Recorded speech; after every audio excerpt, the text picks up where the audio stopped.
5 paraan para maging consistent sa iyong pag-iipon. Una is dapat may purpose ka sa iyong ipon. Para saan ba yung pag-iipon mo? Para ba yan sa retirement mo? Para ba yan makapag-resign ka sa trabaho at makapagnegosyo? Importante may purpose tayo or reason bakit natin ginagawa ito para maging consistent tayo at gawin natin to ng tuloy-tuloy. Pangalawa, gawin mong exciting ang iyong pag-iipon. Hindi naman pwedeng puro ipon lang tayo. Pwede tayong magbigay ng mini reward sa sarili natin kapag tayo ay na-hit natin yung ipon natin per month. And pangatlo, pay yourself first. Ito yung pag tayo ay kumita, unahin natin ibawas ang 10% to 20% na ipon natin. Kasi pag inuna natin ng gastos, talagang walang matatabi. And pang-apat, monitor and track your progress.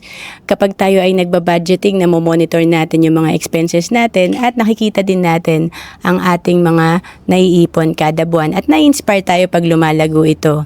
And pang-5, alisin mo ang iyong mga unnecessary expenses. Pag tayo ay may record ng ating mga expenses, nagbabudget tayo, nakikita natin kung saan ba tayo nag-overspending. And dito malalaman natin kung ano ba yung mga pwede nating alisin na ginagastos natin na hindi naman pala kailangan. And to know more about savings and investment, message mo lang ako sa Facebook, Roan Celis Capistrano, or email me at roan.capistrano@gmail.com.